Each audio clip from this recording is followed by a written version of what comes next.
Welcome to Our Girl Relationships. On this channel, we talk about problems people face in their day-to-day lives. Let's start with a video. My mom and dad got separated when I was in college, and the reason was my mom's extramarital affair. She had been involved with someone else for years and cheated on my dad. My dad came to find out about this from one of her friends and instantly divorced my mom. My mom had never been an attentive mother and never cared much. As far as I remember, I used to do my homework by myself and would go to sleep by myself, even when I was just a kid, because my mom was either out partying with her friends or watching TV in the lounge. My dad is a journalist, so he was mostly busy with his work. As I used to see my friend's mom, I also expected a lot from my own, but she was never available. My dad has always been a very caring person, but his workload would not let him spend time with his family. He used to come home late at night and would leave early in the morning and was also not there on the weekends. But whenever he would return home, he would bring something for me just to cheer me up. My parents did not have a very healthy relationship. My mom demanded attention, but my dad was always busy, so she would go out and spend her time with her friends. My dad would argue with her because she was not attentive to our home, and the drama kept going on for years. In such a situation, it was very likely for my mom to get involved with someone else, but she should not have cheated on my dad, when she could just have divorced him and do whatever suited her. My dad was heartbroken and was not able to cope with the situation, so without even a second thought, he filed for divorce. My mom did not even care and left the house immediately.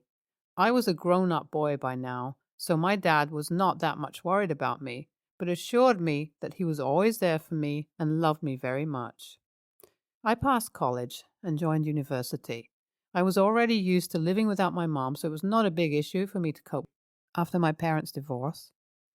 I graduated, went for an internship, and soon landed a suitable job. I had to move to another city for this post, so I moved out of my parents' house. I was excited to start my new life on my own as I could afford it now. I rented a 2-bedroom apartment and shifted there. I was in contact with my mom, as she would always call me from time to time to ask how I was and how things were going. As my mom came to know about my job and that I had shifted, she told me that she was proud of me and always wanted to see me successful, which was funny for me. She also told me that she would visit soon to see how I was doing. My mom came over after a few days and was amazed by my small, cozy apartment. She congratulated me and acted like she was on top of the world. I cooked dinner for us both, so we both had dinner, talked for a while, and then she left. My mom called me after a couple of days and asked me if she could stay at my place as her boyfriend had gone abroad for some business meeting and she felt alone at home. I was absolutely okay with the idea and told her that she could come over whenever she liked and could stay with me. She was happy to hear that and came the next day. She brought her things and I shifted her to the spare bedroom and she was extremely thankful. Things did not turn out to be as expected. I thought that at last my mom got the idea to spend time with me, but she just wanted a place to live. She would call her friends to my apartment and they would stay over, which was quite irritating. My mom would blast music and all her friends smoked, so my apartment had turned into a club. I could not say anything to her as she was my mom, and I didn't want to hurt her. I was going to the office when my landlord approached me in the parking lot and said that we had already set rules and I had signed them. I told him that I remembered, to which he said that if anyone from the building complained again against my apartment, I would have to leave, and that was a warning. I was, of course, worried. I went back to the apartment and told my mom the whole story, to which she said that there was nothing for her to do and she would get bored, so she had to invite her friends. I told her that she had to make her friends leave the apartment, or I would ask them to leave. AITA? I returned from the office and found out my mom and her friends were still there smoking on the balcony. I called my mom and told her that if she could not make them leave, she could at least stop herself and her friends from smoking and banging music. She started arguing that I was so selfish and could not see my mom happy in her life. She told me that I was just acting like my dad, who was jealous of her happiness throughout their married life. I had no idea how to respond, so I just went to my bedroom. I told myself that it was a matter of just a few days, and then she was going to leave as soon as her boyfriend came back, so it was okay. My dad called and heard my mom in the background, so he asked what she was doing in my apartment. I told him the whole story and he was furious. He asked me how could I let her stay when she had cheated on us for so long and shamelessly gone away with her boyfriend. I told my dad that she was still my mom and I could not kick her out. My dad said that I would soon kick her out as she was unbearable. My mom was unstoppable and blasted music one night, so I had to beg my landlord to grant me another chance as someone had complained to him. I again talked to my mom and told her that if she had to live here, she was supposed to behave herself. I said this angrily and went to my room. The next morning, Mom and her friends had left with a note saying, I did not expect that behavior from you. I'm feeling guilty now. AITA? I was very embarrassed and contacted my mom, but she would not respond. I called her several times, but she never answered. She responded this one time, and I asked her if she was all right and how was she doing, to which she asked why I even cared. I told her that I was sorry, but I was under pressure and had to listen to my landlord. She told me that I was just like my dad and hated her for no reason at all. She also blamed my dad, saying that she knew it was him who had told me to kick her out. I assured her that I would never have done that on Dad's demand. I asked her to come back, and she said that she would think about it. Days passed, and she did not call me or text me, so I thought she was still pissed. I called her and asked why she had not come to stay with me, to which she said that she would let me know in a few days. A few more days passed, and she arrived to stay with me. We had our dinner together, and she told me that she was sorry as she had created trouble for me. I told her that it was okay and she could stay as long as she wanted to. She stayed for some days and told me that she had to return as her boyfriend had come back from abroad. I told her that I wished she had stayed longer and would wait for her to come again. I was in the office when I received a call from my mom. She informed me that she had something important to talk about and was already in the city. I told her that I could meet her during my lunch break in the cafe near my office. We both got together there, and she started telling me how she had faced financial problems when my dad kicked her out of the house. She also told me that she was so happy that her son was now capable enough to provide her space. She went on and told me that her boyfriend was not financially stable at all and was not consistent with his job. He would resign for no reason and then would stay jobless for as long as he had not spent all the savings. She told me that she lied about her boyfriend's trip abroad. Actually, he had resigned a few months ago, and they were not able to pay their apartment's rent, so were kicked out by the landlord. She came to this city so she could stay with me while her boyfriend was staying with one of his friends. I was shocked to hear all this and asked how I could help. She told me that she was going to marry her boyfriend in the church that weekend and wanted to stay with me until he found a job. I told her to inform me before she had to arrive and leave for my office. This did not even make any sense. Why was she marrying him when they were already not stable at all, and why was I supposed to provide the space? Letting my mom and her new husband into my apartment was not a good idea at all, and I knew how furious my dad was going to be. But I also had no courage to stand up against her and tell her to stay away, so I decided to change the locks and see whatever would happen. My mom called me and informed me that she was moving in. I was in the office and did not say anything. What happened next was beyond my expectation. When I went back from work, the locks of my apartment were broken and the couple were inside. I went inside and confronted them. I asked them how they managed to get inside, to which my mom replied that the keys did not work, so they had to call someone to break the lock as they could not wait till the evening for me to return. I do not know from where I got the courage and told them that I changed the locks because I did not want them to stay there. I told her that enough was enough and now she had to leave, as I could not let someone stay in my house who stole my dad's wife and was not even embarrassed. My mom started crying and left immediately. NTA. The OP took a stand for himself, which he should have taken a long time before. He was self-made and earned everything for himself, not for someone who cheated on his dad and was absent from his child's life. The OP should not have let her in from the beginning. I do not know how he managed her to live there along with her friends who shamelessly accompanied her to her son's house and did not even know how to behave. OP should also have considered his dad's advice from the start. NTA. OP's mother is the real a-hole here, as she has no limits. She cheated on her husband, was an ignorant mother, moved out with her boyfriend as soon as she got divorced, and was not even ashamed of anything. She just popped up out of nowhere when AP was settled and offered her space. She did not even respect that and pissed him off along with her friends. How blunt of her to bring her new husband to her son's place and still not expect him to explode. She was such a stupid bitch.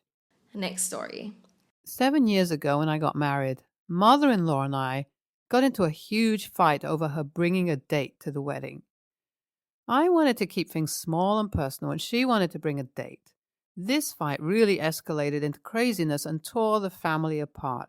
She didn't speak to her own mother for 5 months, got in a screaming match with her son, and she ended up not coming to the wedding. Mother-in-law told me very clearly to never speak to her again, so I respected that. We still see her sometimes, if we are at the same event, but we have literally never spoken to her again. She doesn't speak to us. My oldest child is aware that she is her grandmother, but my younger one doesn't even know who she is. She has a husband I've never spoken a word to. I don't really care if she doesn't. Recently, we had a family function and my younger child had a medical emergency. It was the scariest moment of my life, but mother-in-law was able to do compressions on her. She is an ER doctor, and I'm so beyond thankful that she was there. I did say thank you in the moment, but I wasn't sure if she heard me. I went over to her after and said that despite everything between us, I just wanted to say thank you. Mother-in-law was standing with her brother, who said, "Didn't she tell you to never speak to her again?" Mother-in-law got an attitude and said that she would have done that for anyone because it is literally her job and she doesn't need to be thanked, and felt it was performative. Mother-in-law's husband, who I've never talked to in my life, snapped at me and said, "You don't need to thank someone for doing their job," and that I have a lot of nerve talking to her. I was shocked they were being so rude about it. Mother-in-law's dad tried to brush it off and said she had social anxiety. I wouldn't say she doesn't, but this is the first time I'm seeing it or hearing about it. And that they were just acting like that because she was stressed having to talk to me. But I'm not sure if I really believe that. He also said what I said was weird because it implied that she might have just let her die because of our issues. NTA. I think you would have thanked anyone who did the same thing in the same circumstances. I thank people for doing their job all the time. Just today, I thanked the bagger at the grocery store, and that was just for bagging groceries, not saving someone's life. Sheesh, your mother-in-law and her posse were out of line. Maybe they thought you were extending an olive branch because you came over afterwards and they want to continue to stew in their resentment. Put it out of your mind. You did nothing wrong. NTA, you were behaving in a rational, mature, adult way. Your mother-in-law saw the opportunity to take a shot at you and did. That's all. There's never anything wrong or asshole-ish with showing genuine gratitude to someone. And people thank medical professionals all the time for actually doing their job, which your mother-in-law was not techno-doing because she wasn't on the clock. So there's nothing weird about saying thank you in that circumstance. People defending her on that basis are just doing some mental gymnastics to excuse her bad behavior. Next story. My father passed away 8 years ago and left about $500,000 in a family trust. I am the executor of the trust, and his will put some stipulations in place for how it is to be used. He didn't want us to blow it on wasteful things, so he used specific language to only use it for medical and educational expenses for the biological and or adopted grandchildren of his. Fortunately, we haven't needed to use anything for medical expenses, but we have used funds to help pay for my son's college as well as my niece's college. I have a daughter who will be going to college in a couple of years, as well as another niece who is currently 14. My brother, let's call Dan, has no bio kids, but he married a woman 5 years ago with now 17 and a 15-year-old son. Their father is still around here and there, doesn't provide much financial support, but he is still their father and would never entertain the idea of Dan adopting them. Not sure if the kids would even want that. Dan asked me about using funds for the older one for his college in about 2 years. He is currently a junior in high school. I told him I don't think that would be allowed due to the wording in my father's will. Dan and his wife are very angry at me for saying that I'm treating his stepkids as castaways due to not being blood related. I feel like I'm just honoring the testament of my father, but he feels otherwise. I can kind of see it going either way, but since it is limited funds and we don't know what the future holds, medically speaking, I'm inclined to save the funds versus allocate them to my step-nephews. My sister agrees with me, but it's causing some tension. There have been some major updates since I posted this. I spoke with my friend who's an attorney. I'm going to hire him to take over management of the trust. He will not disburse funds to any non-bio or adopted grandchildren. Since this has been brought up by lots of commenters, I wanted to add that there is a section in the trust defining all terms. In the adopted definition, there is a clause saying that they must be adopted as minors.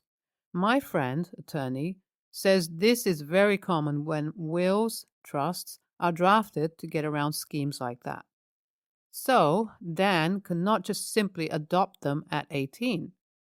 Additionally, I spoke with my sister more, and she told me her daughters do not agree with adding them as beneficiaries. So even if I wanted to, now that a single beneficiary has stated their disapproval, my hands are officially tied. This matter is essentially over, though I imagine things will be tense for a while. There is no question here. The law says to follow the trust. The trust specifies the beneficiaries, which include bio or adopted children. There is no element of discretion. If you distribute to the stepkids, you could be breaching your legal duties and exposing yourself to liability in addition to draining the trust. There's a reason that money is put into a trust versus being left in an account and putting someone in charge. There are legal protections that make this call. People are putting emotions over reality here.